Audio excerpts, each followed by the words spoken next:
Жарандардын укуктары тебеленгенде, ар кандай көйгөй жаралганда жана атайын юридикалык билими бар адистерге жоолуга калбай калганда бизге кайрылсаңыз болот. Биз сизге жардам беребиз. Бул юрист жооп берет программасы. Саламатсыздарбы?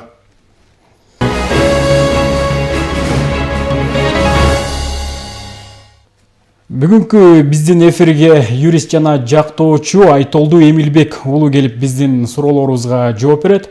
Саламатсызбы? Саламатсызбы?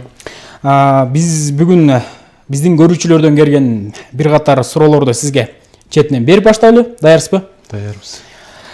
Биринчи сурообуз: аты жөндү өзгөртүүнүн жол жобосу кандай дейт? Аты жөндү Кыргыз Республикасынын 16 жашка толгон жараны аты жөнүн өзгөртө алат. Тактап айтканда, кээ бир жаранга үйлөнгөндөн кийин же болбосо баш кошкондон кийин күйөөсүнүн фамилиясын өткөндөр болушу мүмкүн. Же болбосо кээ бирлерге өзүнүн аты жакпай калышы мүмкүн. Ошол учурларда жарандар өзлөрүнүн аттарын, аты жөнүн өзгөртсө болот. Мыйзам жол берет буга. 16 жашка толо элек балдар боло турган болсо, анда ата энесинин уруксаты менен өзгөртсө болот да, аты жөнүн. Мындан сырткары кандай документтер талап кылынат дей турган болсок, биринчиден паспорт, ал эми паспорт ала элек боло турган болсо, туулгандыгы тууралуу күбөлүк, баш кошкон жарандар боло турган болсо, алардын никелеши тууралуу күбөлүгү. Мындан сырткары жана 10 жашка чыккан балдардыкын ата энеси өзгөртө турган болсо, анда баланын дагы 10 жашка чыккандан кийин уруксаты баладан дагы суралат. Эми каяка кайрылабыз деген суроо туулат да. Бул учурда силер сон дейбиз, же болбосо жергиликтүү ЗАГС органдарына кайрылып, арыз менен ушул төмөнкү айтылган документтерди алып барсаңар, аты жөнүңөрдү өзгөртсөңөр болот. Мындан сырткары кээ бир учурларда туура эмес жазылып калган учурлар дагы болот да. Мисалы, азыркы бизде көп кездешет, жанагындай пенсияга чыгаар учурда же болбосо башка учурларда туулгандыгы тууралуу күбөлүгүндө башка бир тамгасы башка болуп калышы мүмкүн, же болбосо паспортунда башка, эмгек китепчесинде дагы башка жазылып калганда ар кандай. Ошол учурда юридикалык фактын аныктоо өтүп, чындап Баланчаев баланча, паспорттагыдай же болбосо бул тамгасы мындай деп, буну сот аркылуу чечим чыгартканга туура келет да. Биринчи суроо. Рахмат, сизге экинчи сурообузду берип алалы. Жубайлар жалпы мүлкүн сотко чейинки тартипте бөлүштүрө алабы дейт?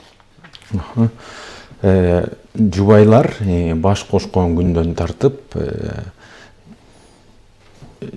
нике тууралуу күбөлүктү алгандан тартып чогуу иштеп тапкан мүлкүнүн бардыгы экөөнүн мүлкү болуп эсептелинет, чогуу тапкан мүлкү болуп.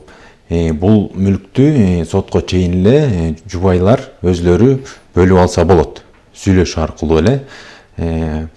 Буга мисалы үй болушу мүмкүн, же болбосо кыймылдуу машина, мал мүлк, ушунун бардыгы болушу мүмкүн да. Ошону жубайлар сотко кайрылбай туруп эле өзлөрүнүн каалоосу менен бөлүп алса болот. Бул учурда жубайлар сөзсүз түрдө мамлекеттик каттоо кызматынан ошол келишимди каттоодон өткөрүш керек. Нотариалдык жактан да күбөлөндүрүп койсо дагы туура болот да.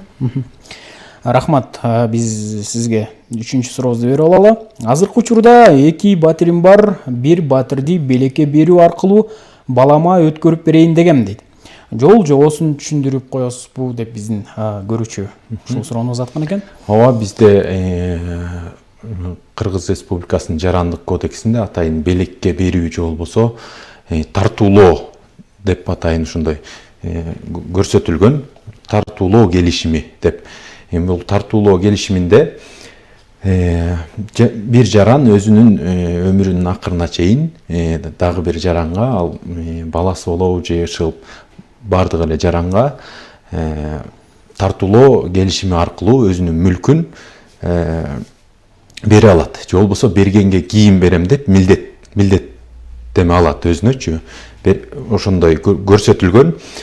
Бул учурда сиз бере аласыз. Ошо белек берүү тартуулоо келишими аркылуу кыймылсыз мүлктү белекке берүү келишими мамлекеттик каттоо кызматында катталыш керек. Нотариалдык жактан да күбөлөндүрүш керек. Мындан сырткары кээ бир учурда ошо мыйзамда, ошо жарандык кодексте белгилеп койгон кээ бир жарандар белекке бере албай турганда учурлар бар да. Мисалга алсак, коммерциялык уюмдар бири-бирине белекке берүү тыюу салынган да ошо жарандык кодексте. Андан сырткары мамлекеттик же муниципалдык кызматта иштегендер бири-бирине белек бере албайт. Андан сырткары жаш балдардын атынан же болбосо жанагы эмгекке жарамсыз жарандардын атынан дагы башка бирөөлөр ошолордун атынан башка бирөөгө белек бере албайт. Сиз мындайча айтканда балаңызга берсеңиз болот кыймылсыз мүлкүңүздү белек катары. Рахмат. Сизге биздин бүгүнкү программадагы акыркы сурообузду узатып алалы. Бул жубайлар турмуш куруп жаткан учурда нике күбөлүгүн алуу зарылбы деген суроо келген. Албетте, ооба, зарыл. Анткени ар кандай учурлар болуп калышы мүмкүн. Азыркы айткандай эле, төмөндөгү айткандай эле мүлк бөлүштүрүү маселеси болуп калса, мисалга ала кетип айта турган болсом, мисалы никеге турбай эле экөө жашап атып, ортосунда мүлк алышты да. Андан кийин бир топ убакыт мүлктү алгандан кийин бир топ убакыттан кийин ЗАГСга туруп калган боло турган болсо, анда далилдеш оорураак болуп калат да. Мүлк бөлүштүргөндө мүлк кимдин атында болсо ошондо калып калышы мүмкүн. Андан сырткары көпчүлүк учурда баягы биргелешип үй салып же бирдеке ачкандан кийин баягы ошол никенин жоктугунан баягы жерлер, мүлктөр экиге бөлүнбөй калат. Ооба, бир эмеде калып калышы мүмкүн. Алдын ала сүйлөшүүлөр жок болгондугуна байланыштуу ошо жанагы нике күбөлүгүн албагандын кесепетинен ушундай кыйынчылыктар кийин пайда болот. Демек, нике күбөлүгүн алуу зарыл. Зарыл, алыш керек.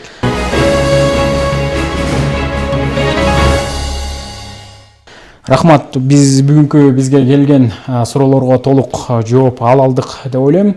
Эгерде сиз кандайдыр бир көйгөй жаралса, укугуңуз тебеленсе, бизге кайрылсаңыз болот. Биз сизге жардам беребиз. Бүгүн биздин суроолорго юрист жана жактоочу Айтолду Эмилбек уулу келип биздин суроолорубузга жооп берди. Бул юрист жооп берет программасы болду. Эми эфирден амандашканча сак саламатта туруңуздар.